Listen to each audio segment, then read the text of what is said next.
천기누설 11번에 나오는 내용입니다. 비염에 관한 내용입니다. 비강사혈, 코골이와 수면무호흡을 이겨내다. 코골이보다 더 무섭다는 수면무호흡. 수면무호흡증이 혈압과 공복 혈당은 물론 심혈관 질환의 위험도도 높인다.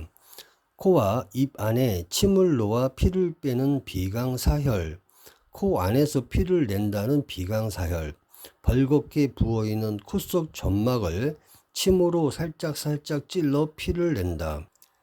의료용 가위에 침을 꽂아 입 천장에 침을 놓기 시작하는 한의사. 비강사혈과 달리 침을 깊게 찔러 넣는다. 비염과 축농증을 치료해야 코골이가 정확히 치료가 된다. 이 사혈은 비염과 축농증을 치료하는 방법이다. 비염으로 코 안 점막에 염증이 생기면 공기가 드나드는 숨길인 코 점막이 부어올라 코골이가 생길 수 있다. 그래서 비염을 치료하면 당연히 코골이가 낫게 된다. 감태나무, 관절에 좋다는 감태나무로 비염을 이기다. 나뭇가지와 잎, 열매 등을 함께 말려서 주로 차로 끓여 먹는다. 감태나무 200g에 물 2리터를 부어가지고 그 물이 반으로 줄어들 때 마셨다. 아침에 밥 먹기 전에 한 잔, 잠자리에 들기 전에 한 잔, 매일 2잔씩 마셨다. 감태나무 달인물에 엿기름을 넣은 면보자기를 넣어 주무르다가 미리 해둔 밥에 감태나무 우린물을 넣는다.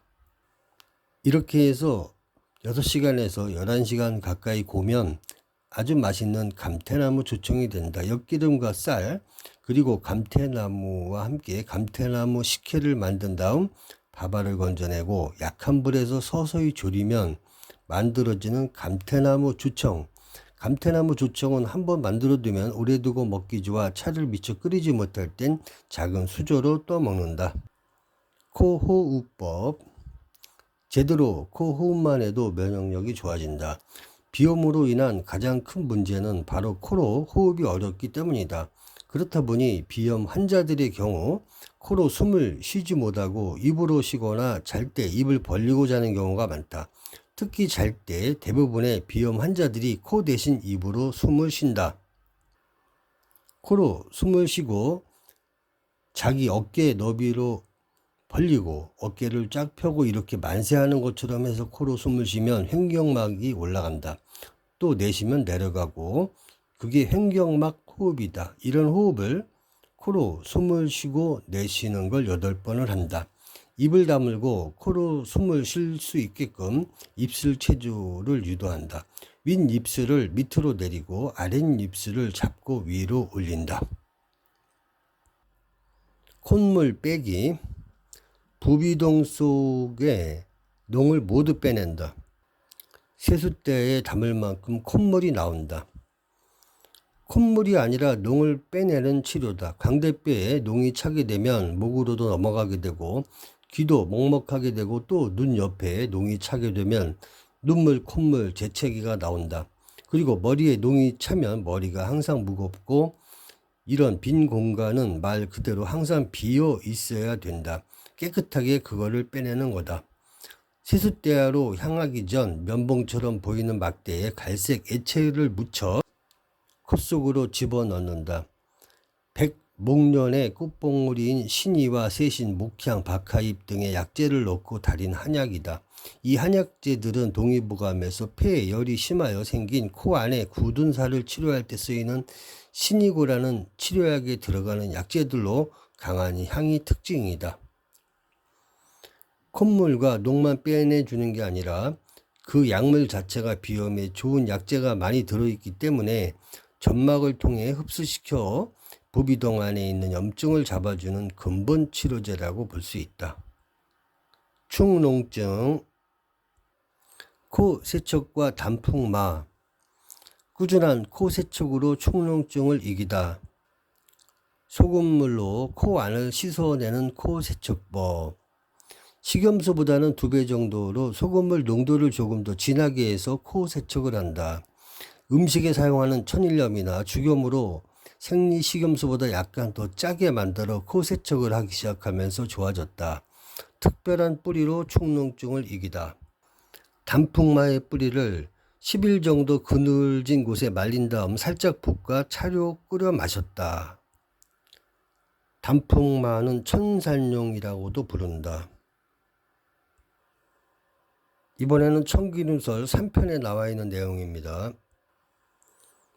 비염 치료에 관한 내용입니다. 오일 풀링, 비염을 고친 특별한 생활 습관.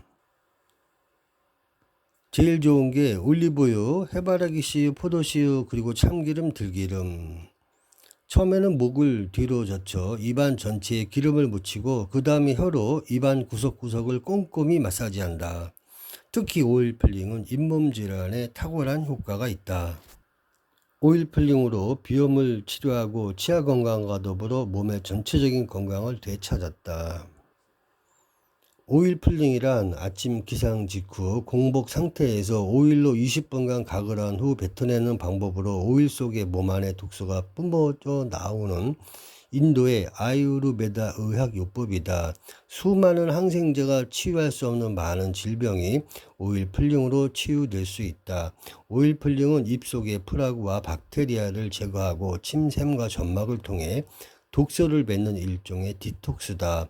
자고 일어나면 설태가 끼고 가래가 생기고 지독한 입냄새가 나는 것 또한 몸속 노폐물과 독소가 몸 밖으로 나오는 자연스러운 과정인데, 이때 오일과 독소가 만나면 흡착이 잘 이루어져 쉽게 배출이 된다고 한다.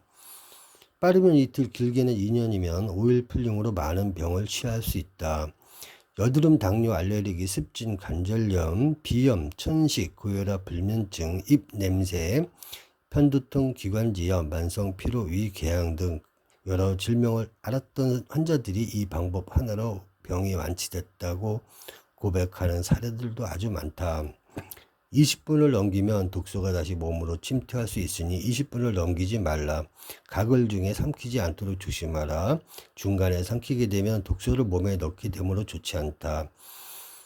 방법: 20분 정도 입에 물고 혀로 이와 잇몸 구석구석을 문지르고 턱 근육이 아프면 씹기도 하며 몸과 대화하는 시간이라 생각하며 가글을 한다. 20분이 되면 오일을 뱉어내고 따뜻한 물로 2번 정도 헹궈낸 후 양치질을 깨끗이 한다. 느릅나무 껍질, 유분피와 죽염. 유분피를 끓인 지 12시간이 지난 후 유분피는 버리고 달인 물만 보관한다. 죽염 가루 넣은 유분피, 유주객, 유분피 달인 물에 죽염 1스푼을 간을 한다. 유분피와 죽염이 합쳐져서 유주객이라고 한다. 유주객이 담긴 찻잔을 자연스럽게 코로 가져간다.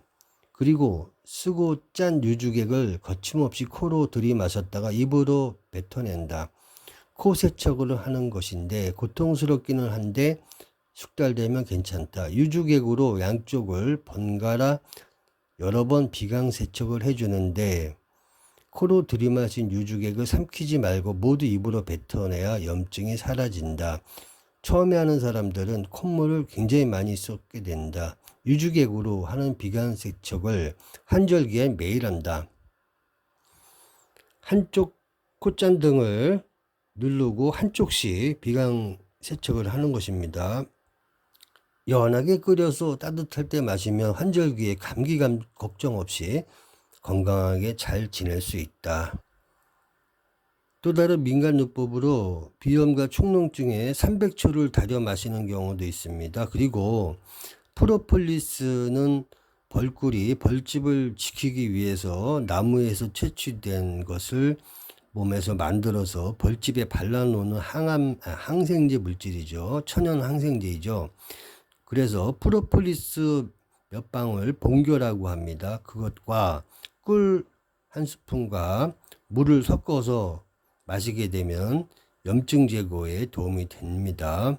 이상이 비염과 축농증에 관한 치료 방법 내용이었습니다.